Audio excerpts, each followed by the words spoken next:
Avant de commencer cette vidéo, je te rappelle que tu as tous les liens dans la bio à ta disposition, avec Medium, Twitter, Patreon, Noster et le canal Telegram. Et juste ici, j'ai concocté spécialement pour toi 3 playlists dans lesquelles je regroupe mes propres vidéos sur les 3 principaux axes, ainsi que 3 autres playlists qui pourraient t'intéresser. Salut à toi, c'est Guillaume de LaboChain, bienvenue ou welcome back. Aujourd'hui, je fais une vidéo un petit peu particulière, parce que je vais présenter le point de vue de Fred Krueger. Alors si tu n'as pas vu les précédentes vidéos, je t'invite à aller regarder celle justement où je parle de son interprétation du Power Law, du modèle calqué à Bitcoin. Et en fait là, il va un peu plus loin dans un échange avec Rajat Soni. C'est un échange de 2 heures à peu près. Rajat lui pose pas mal de questions. Et à un moment donné, il lui parle donc de l'investissement en IMO. Et si tu connais un petit peu la chaîne, tu sais à quel point j'aime parler de l'investissement immobilier. Mais là, le truc, c'est qu'il cherche à faire prendre conscience aux plus jeunes. Donc, il parle des millennials, Gen Z. Voilà, donc en gros, les personnes qui ont la vingtaine, qui ont la trentaine, du fait que on a potentiellement une opportunité historique, générationnelle, donc, et on peut entre guillemets se débarrasser de l'immobilier en tant qu'investissement. Donc ce que j'ai fait, c'est que j'ai traduit, donc j'ai pas utilisé d'IA, j'ai pas utilisé je ne sais quoi, là c'est fait à la main, avec mes propres compétences et mon propre amour de la langue.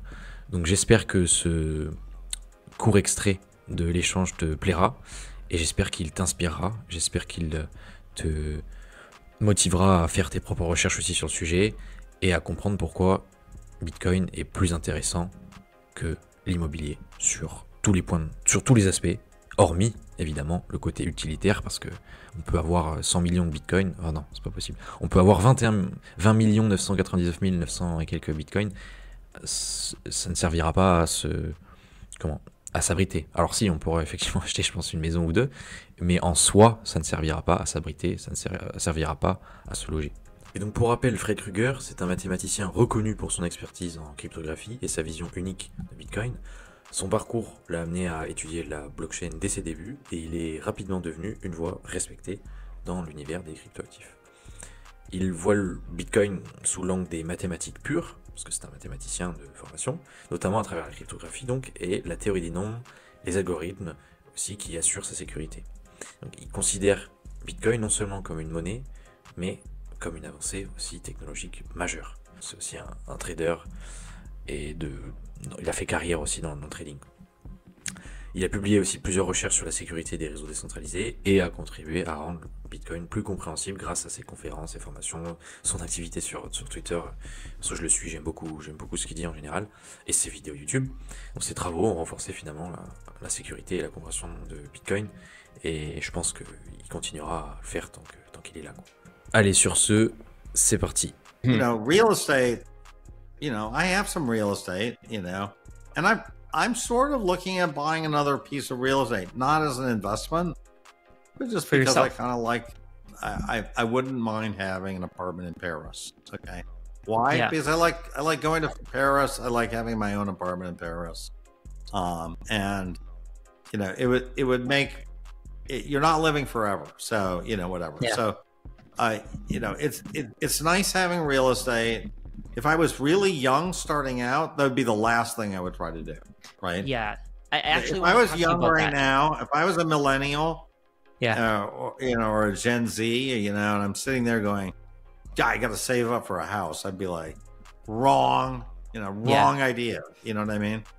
You should be like trying to get as much Bitcoin as you possibly can right now. And I would be 100% in Bitcoin. That's what I would do. Yeah. Like, you know, once you get kind of to middle age, you're like, yeah, I don't need to be 100% Bitcoin. And, you know, maybe I don't want to rent a place. I want to have my own place. Yeah.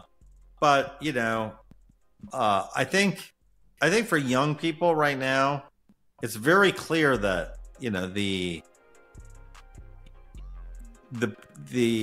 real estate asset is significantly overpriced relative to wherever it's been in history, you know? Yeah. Relative to, like, you know, income, right? Like how many years is it going to take you to pay off the average, 2-bedroom condo in Toronto, right? I don't even know what things cost nowadays in Toronto, but it's expensive city, right? Yeah. So, you could be slaving away for the next 20 years of your life, and you've now bought yourself a 2-bedroom, and you don't have anything else, right? Or you could buy a bunch of Bitcoin, and maybe you buy a few call options and do a little bit of trading on the side, and you turn that Bitcoin up into you maybe increase it a little bit, right? Take a little bit extra risk, and now you've got 10 years from now, 20 years from now, you got a major stash, right? Yeah. Hey, I think that to me works. That's what whenever I talk to somebody like under 30, I say, and they're all like, well, I need to buy a house. I met this girl. I want to buy that house. I'm like, man, I would not recommend it, man. Yeah. Donc la question demeure la même. Pourquoi acheter de l'immobilier quand tu peux acheter du BTC?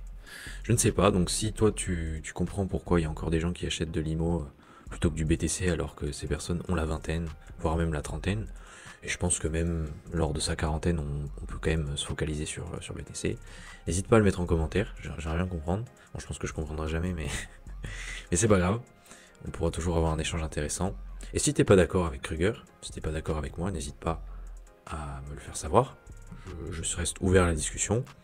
Peut-être que Bitcoin demain n'existera plus et que l'immobilier restera un instrument spéculatif. Voilà, c'est possible, hein, je dis pas. Mais avant d'affirmer une telle chose, lis tous les livres que tu peux au sujet de Bitcoin, écoute tous les podcasts que tu peux, regarde toutes les vidéos possibles sur le sujet, lis tous les articles aussi possibles sur le sujet. Et je pense qu'après, tu te diras non, effectivement, Bitcoin sera là demain. Et l'IMO en tant qu'instrument financier, en tant que véhicule spécu, non, ce sera peut-être plus le cas d'ici quelques années, ou en tout cas beaucoup moins. Et ça c'est formidable, parce qu'encore une fois, ça permettra à quasi tout le monde d'enfin pouvoir être propriétaire, d'enfin pouvoir se permettre d'acheter sans s'endetter pendant des décennies et payer des intérêts fous. Et ça c'est génial. C'est génial. Sauf si t'es déjà multimillionnaire, et dans ce cas-là, tu t'en moques. Mais sinon, si tu fais partie des 99%, je pense que ça t'arrangera. Et ça arrangera aussi peut-être tes enfants, pardon. Et puis oui, les enfants de manière générale, parce que c'est aussi pour ça qu'on fait tout ça. C'est pour les enfants. Et il y en aura encore pendant longtemps, je pense. Il y en a encore qui naissent à l'heure actuelle. Il y en a des milliers qui sont nés aujourd'hui. Et des milliers naîtront demain. Et c'est aussi pour eux qu'on fait. Voilà. Et sur ce, je te souhaite une excellente journée, une excellente soirée. Prends bien soin de toi. C'était Guillaume de La Blockchain.